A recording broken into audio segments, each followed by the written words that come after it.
안녕하십니까. 오늘 공부할 작품은 정철의 사미인곡입니다. 정철은 여러분 많이 들어보셨을 건데요. 우리나라 고전문학에서 시조는 윤선도, 가사는 정철을 최고로 꼽습니다. 일반적으로. 자, 가사라는 말도 여러분이 들어보셨는데 잘 아시겠지만 가사는 3, 4조 연속책, 길이에 제한이 없습니다. 그리고 시조와 마찬가지로 사음보의 형식을 지닌 장형의 시가다, 이렇게 기억하시면 되겠고요. 정철은 이 작품 말고 다른 작품들 한 4작품 정도 여러분 기억해 주시면 좋을 것 같습니다. 일단 성산별곡이 있고요, 관동별곡이 있습니다. 그리고 오늘 공부하는 사미인곡, 그리고 앞으로 공부할 송미인곡 등의 작품이 가사 작품의 대표적이고요. 물론 시조도 창작했습니다. 시조 같은 경우는 훈민가가 있습니다. 창작 연대별로 한번 나열을 해봤습니다. 자, 그리고 이 작품이 유배 가사다, 이렇게 이야기하는 경우가 있는데, 정확하게 말씀을 드리면 유배 가서 지은 건 아닙니다. 정철이 어떤 살던 시대에 선조 때문에 홍종 때 이렇게 당쟁이 심했습니다. 그러니까 서인이었던, 거의 서인의 우두머리였던 정철이 이 당쟁에서 이렇게 권력에 부침이 있었습니다. 그래서 권력에서 밀려나서 자기 고향인 전라도 창평에 가서 지은 가사다. 그래서 유배 가사처럼 보입니다. 유배는 안 같지만 거의 유배 가사라고 해도 크게 무리는 없을 것 같습니다. 그래도 정확하게 알자고 선생님이 말씀드리는 겁니다. 제목이 사미인곡입니다. 2013년 수능에 나왔습니다. 자, 보통 고전시가가 출제가 되면 시구의 해석이라든지 시어의 의미라든지 아니면 보기를 적용하라는 문제들이 잘 출제가 되는데요. 어쨌든 여러분이 공부는 무조건 작품 위주로 하셔야 됩니다. 문제풀이 위주가 아니라. 그래서 정확하게 해석하고 시어의 의미들을 찾고 다양한 의미로 이렇게 해석해보는 그런 훈련들을 자꾸 해보는 게 좋을 것 같습니다. 자, 이 작품의 특징은 어떤 표면적으로 어떤 여성이 어떤 남자, 그러니까 하늘에서 내려왔던 힌트로 옥황상제라고 할 수도 있겠습니다. 그냥 남성이라고 쓸게요. 남성을 그리워하는 구조로 되어 있습니다. 하지만 실제적인 의미는 신하 누구? 정철이 임금을 그리워하는 노래다, 이렇게 해석할 수 있습니다. 구체적으로 쓸까요? 선조다, 이렇게 얘기할 수 있을 거고. 자, 신하가 임금을 그리워한다. 그래서 영군 지정이 드러났다. 이것도 이렇게 써주시면 될 것 같습니다.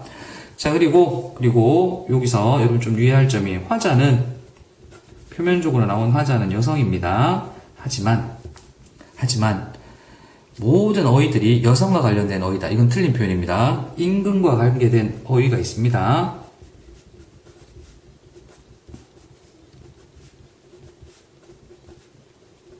자, 이 작품에서 북국성이라든지 봉황류라든지 이런 것들은 임금을 의미한다는 사실도 미리 말씀을 드리겠습니다. 완벽하게 여성화자다, 이건 아니다, 이렇게 이해하시면 될 것 같아요. 자, 그리고 이 몸이 상기실 때 님을 조차 상기시니, 이런 식으로 사음보가 반복된다고 아까 전에 말씀을 드렸습니다. 자, 해석을 한번 해보겠습니다. 이 몸입니다. 상기실 때 님을 조차 삼기시니, 이랬죠. 상기다는 생기다, 태어나다 하면 되겠죠. 생길 때 님을 따라 생겨나니 한생연분이며 하늘이 모를 일이런가 돼 있네요. 자, 그러면 한생연분인 걸 하늘이 모르겠는가, 안다는 이야기죠. 서리법입니다. 나 하나 젊어 있고 님 하나 날계시니, 괴다 돼 있고 계속 사음보 반복됩니다. 옛날에 나는 젊었고 님이 나를, 괴다는 사랑하다 라는 뜻입니다. 괴다는. 그래서 외웁시다. 나 하나 젊어 있고 님 하나 날 사랑하시니, 이 마음 이 사랑 견줄 때 노여 전혀 없다 했습니다. 우리는 서로 사랑하는 사이였습니다. 평생 원하 길을 한데 한 곳에 같은 곳에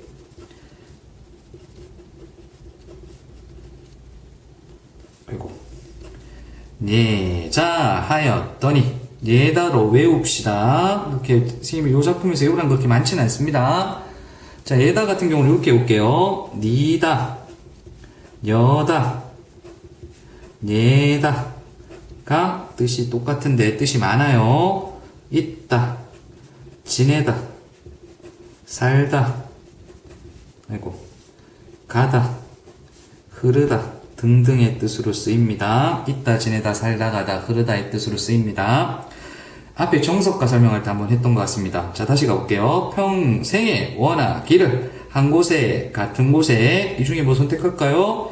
지내 길을 있기를 바랬는데 늙어야 무슨 일로 외워두고 그리 난고 늙어서 무슨 일로 외워두고 외로이 두고 혹은 따로 두고 떨어져 이렇게 되겠죠. 그리 난고 그리는가 그리워하는가.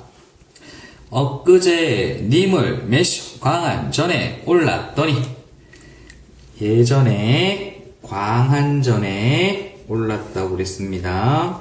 엊그제는 현대어로 요렇게 쓰는 거 앞에 맞춤법 할 때 이야기했습니다.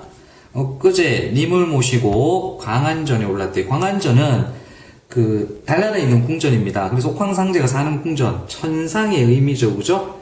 근데 자 앞에서 이야기했습니다. 표면적으로는 여성이 남성, 선녀가 옥황상제를 그리워하는 구조인데 실질적인 의미는 임금이 있는 궁궐이 되겠죠, 그죠? 그래서 이거는 미화법이다 이렇게 이야기할 수 있습니다. 미화법은 아름답게 일부러 표현한 걸 미화법이라고 합니다.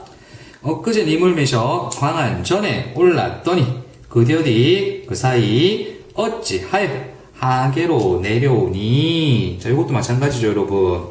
아랫세상이다 이랬을 때는 속세의 의미도 있고요. 자, 그 다음에 권력에서 밀려나 지낸 어떤 전라도 창평이다 요런 의미도 되겠죠. 두 의미 다 알아놓으셔요. 하계 내려오니 올 적에 삐스머리 흐트러진 지 3년이다. 연지분 있지만 눌 위하여 곱게 할까 했습니다. 이런 건 안 쓰겠습니다. 근데 일단 여러분 보세요. 올 적에 삐은 머리 헝클어졌고 연지분 화장품이죠. 옛날 그죠? 요런 걸 통해서 뭘 할 수 있나요?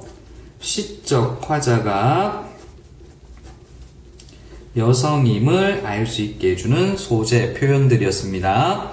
누굴 위해 곱게 할까? 누구는 누구겠습니까? 임금이겠죠, 그죠? 좋습니다. 누굴 위해 곱게 할까? 자, 그리고 여기서 흐트러진 지 3년입니다. 지금 뭐 잘 볼 사람이 없죠? 그죠? 왜요? 내가 권력에서 밀려났으니까. 유배는 아니지만 유배라고 쓸게요. 유배. 뭐 권력에서 밀려났어. 아웃됐어요. 그죠? 이렇게 쓰면 되겠습니다.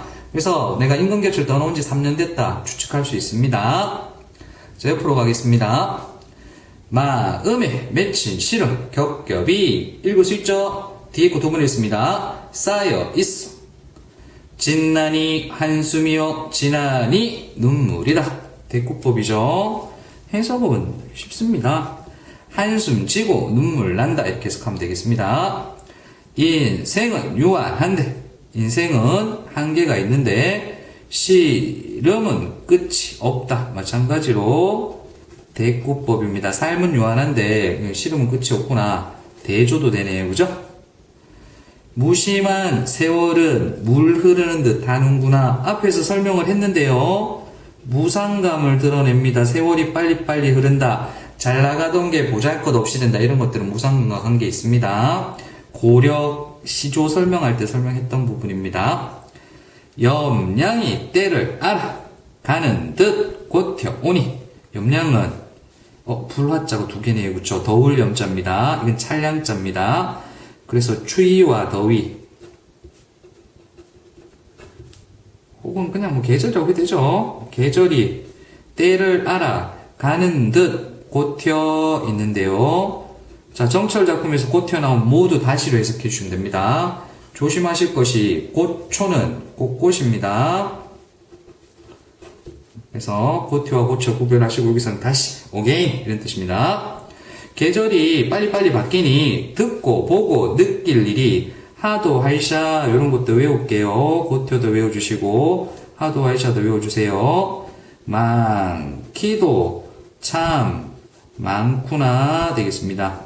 자, 그래서 여기서는 예다, 그 다음에 괴다, 고튀어, 하도, 하이샤 이런 것들 외워주세요. 선생님이 외우라고 하는 기준은요, 요 작품에만 나오는 거는 선생님이 외우라고 하지 않습니다. 다른 작품에도 써먹을 수 있는 것들, 반복되는 것들만 외우라고 선생님 계속 이야기하고 있습니다.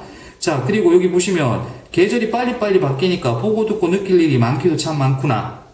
어떤 걸 보고 듣고 느끼는지 그거는 그 다음 부분에 나옵니다. 자, 다음 부분 봅시다.